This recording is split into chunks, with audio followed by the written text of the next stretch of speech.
Good morning, afternoon, or evening. Today I have a proof for any of my graph theorists that's watching.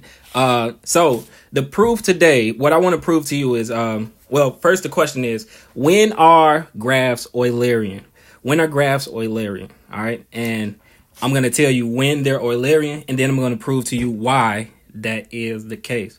So let's get into it. All right. So first the definition of Eulerian. A graph is Eulerian. A graph is Eulerian if it has a closed circuit that contains all of the edges of that graph. Okay. A graph is Eulerian if it has a closed circuit that contains all of the edges of that graph. And just so that it's perfectly clear, a circuit A circuit is a cycle.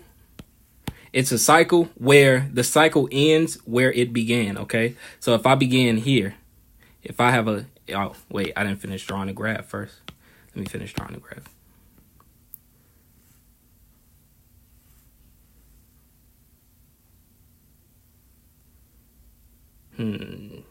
Yeah, that's my graph, all right?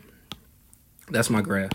Now, a circuit is a cycle in which I end where I began. Okay, so that's a circuit. Okay, I began right here and I ended right here in that same spot. Okay, now an Eulerian circuit is a circuit in which all of the edges of this graph are occupied, they are used, they are traversed. Okay, so an example of an Eulerian circuit.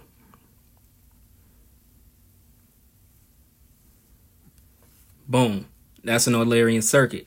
It's a circuit because I began right here, and I ended right there. Okay, so that makes it an Eulerian circuit. All of that makes it a circuit. The fact that it's a cycle and I ended where I began.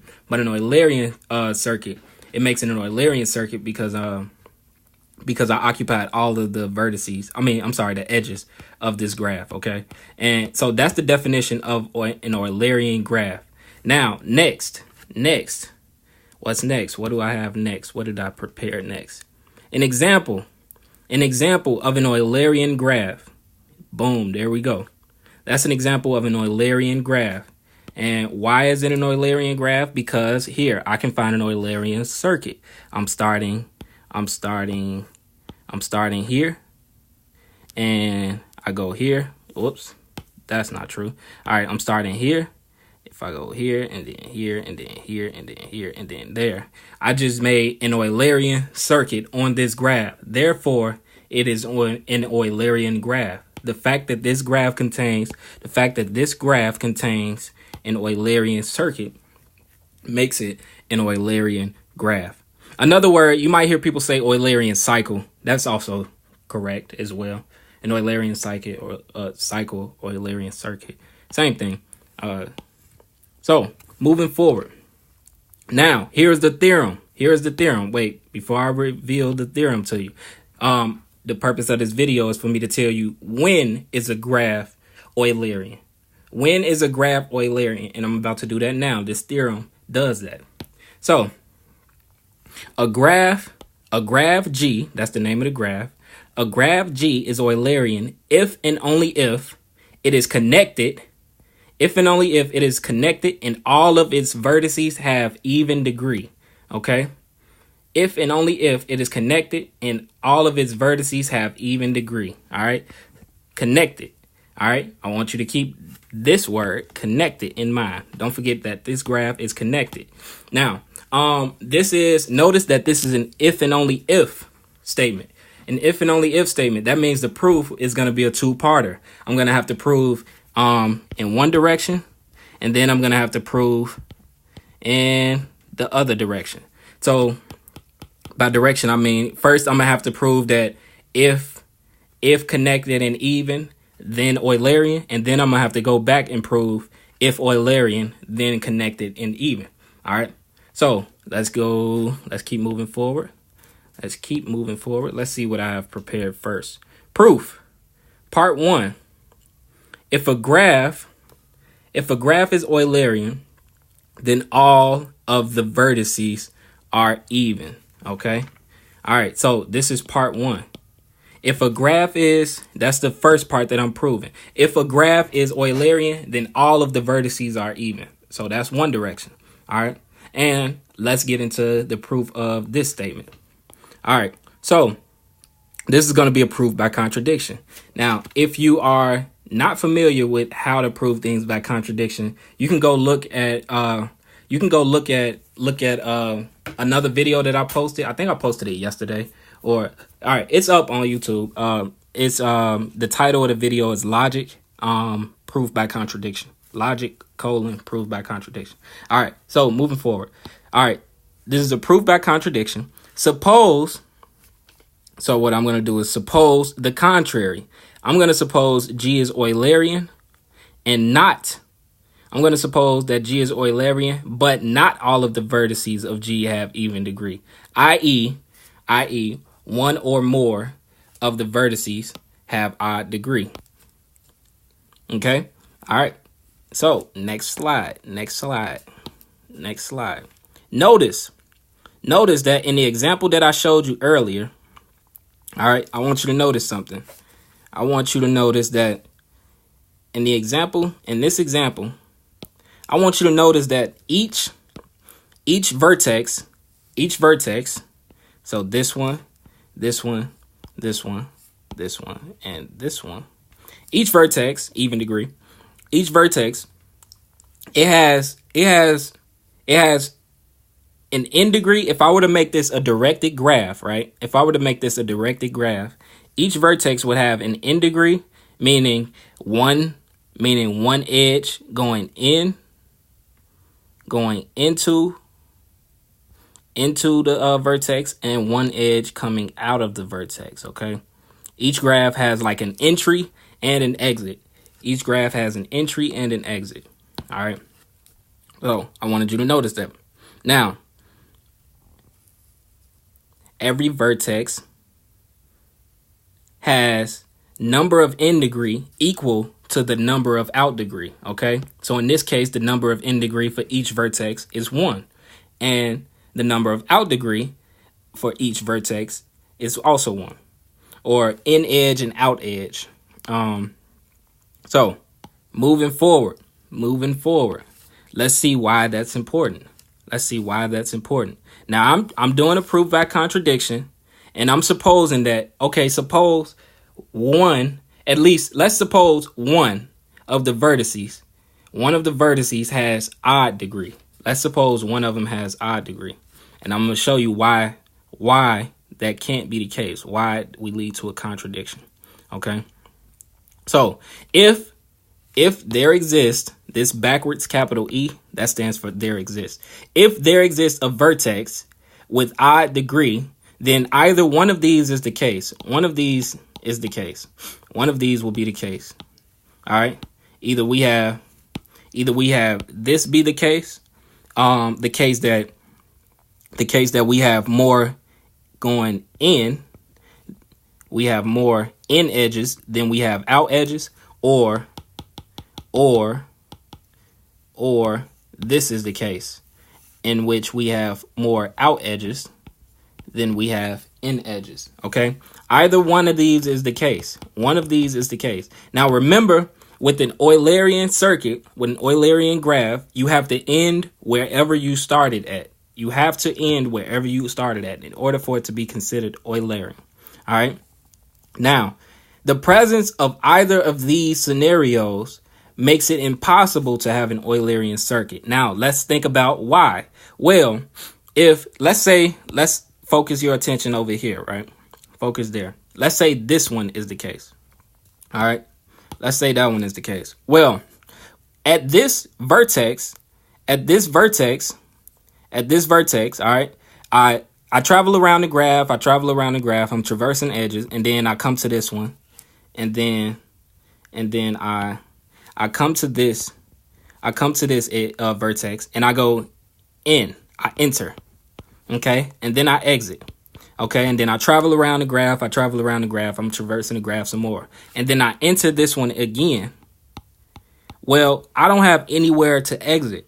How can I exit this? How can I exit this vertex with no more edges left? Now remember, it had to be the case that I end wherever I start at. Well, you know I didn't start at this vertex because I entered over here. If I entered over here, so you know I didn't start at this vertex. Then I exit, and then I end at this vertex. Well, how can that happen? It can't. Not in the Eulerian graph, at least. Not in the Eulerian graph. If the graph was Eulerian, this would have been my starting point and my ending point. But I just showed you that there is no way that it could be both. Okay, if the number of edges going in is more than the number of edges going out, there's no way that this could be both my starting point and my ending point. All right. Now, let's say in this scenario, okay, this scenario. Now, I just showed you that this one couldn't be the case. Now I'm going to show you that this one can't be the case. Okay.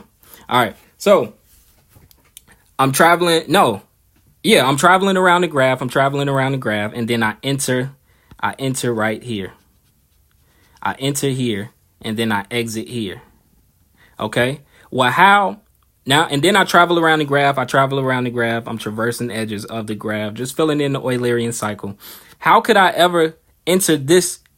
How could I enter this vertex again so that I exit in order to? All right. So rewind. In order to exit, I need to have entered. Okay. You can't exit a room that you've never entered. Same with this. You can't exit a vertex that you've never entered. So, all right, if I exit, I can't enter again, which means I can't exit again, which means this edge here is never going to be traversed. And thus, it cannot be an Eulerian.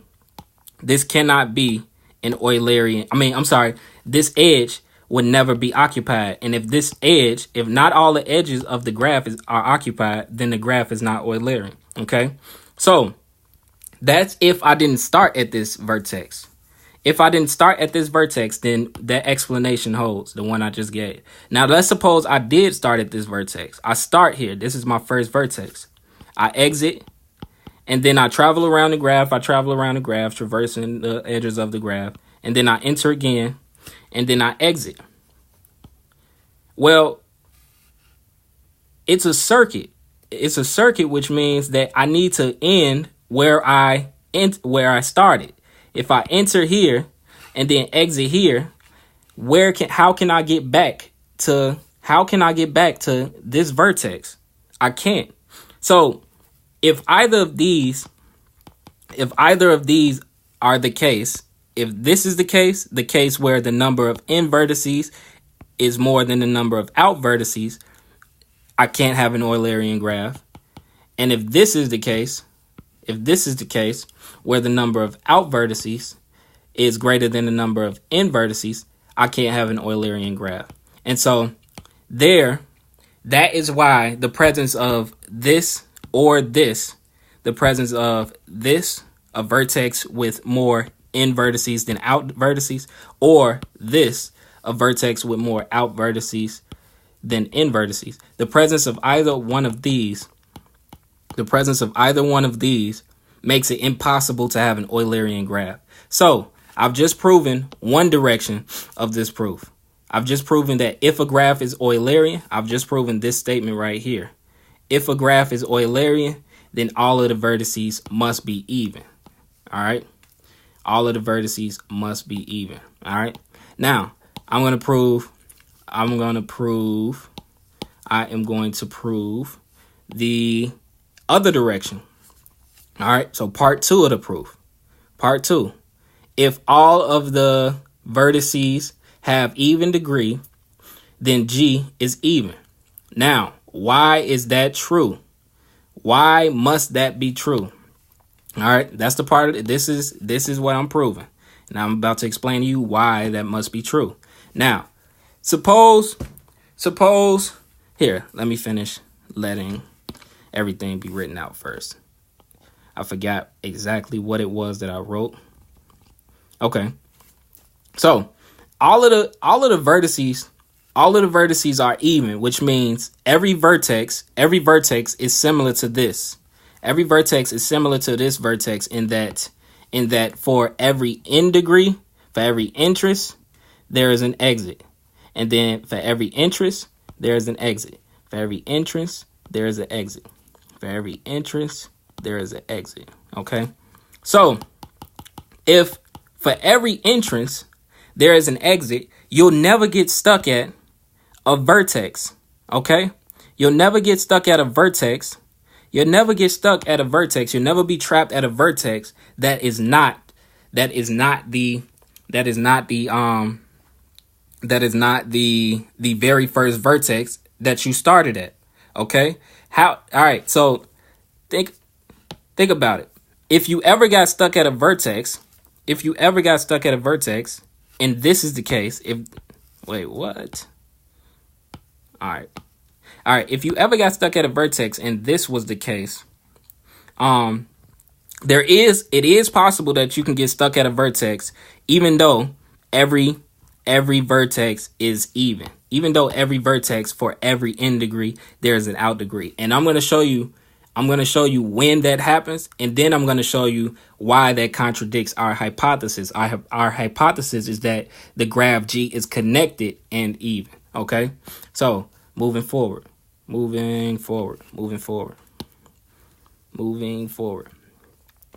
How do we know the following never happens? How do we know that this never happens? I'll show you what I mean. How do we know that? Okay, this is this graph right here. It's an even graph. All right. How do we know that this never happens? How do we know this never happens? Notice that I went everywhere that I could, and now I don't have anywhere else to go. I'm stuck here. I don't have anywhere else to go. So now I can't possibly traverse these other edges. I couldn't possibly. Here, I'll write them in yellow. I'll write the ones in yellow that I can't traverse. I can't traverse these edges. How do we know that this scenario never happens? Well, easy. If this scenario happens in which I'm going around the graph and I get stuck, if this scenario happens and I'm going around the graph and I get stuck, then that means that this graph is not connected. It's drawn as if it looks like it's connected. But remember, graphs are arbitrary. If this graph is connected, this graph right here, if this happens, I can just as easily draw this graph as two separate disjoint smaller graphs. Here, I'll show you. This graph here is the same as 1, 2, 3, 4, 5. I could just separate. If this ever happened, here, I won't draw it out because I feel like it'll get a little too messy. But if this ever happens, I could just separate this point, this graph right here from this graph. And if I could separate these two, that makes them disjoint. And if they're disjoint, then this graph as a whole is not a connected graph.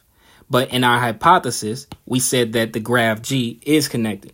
So if it ever happens that all of your vertices are similar to this one, and that for every n degree, you have an out degree. If this ever happens and you get stuck, then that poses a contradiction. If it ever happens that you have this, but you still end up stuck at some point, the only way that you can end up stuck is if the graph turns out to not be connected. But we said that this graph as a whole, in our hypothesis, we said that the graph is connected. And so that would give us a contradiction. Thus, thereby, we can now conclude that, what can we conclude? Oh, that if the degree, if the degree of every vertex is even, if the degree of every vertex is even, then your graph is Eulerian. If the degree of every vertex is even and your graph G is connected, then your graph is Eulerian. And that completes the proof, I believe. Yep, we've now shown this. That's the one I just proved. And then we've also shown this. That's the first one I proved. Listed them out of order. But hopefully this was helpful. If it was helpful, feel free to hit the subscribe button. Feel free to comment and leave any constructive criticism. Keep in mind constructive criticism. If you just say you suck, I mean, well, hey, I guess you could say that too. I'll live. But yeah, constructive criticism would be preferred. Good luck to you in all your mathematical endeavors, and enjoy your morning, afternoon, or evening. See you later. Peace.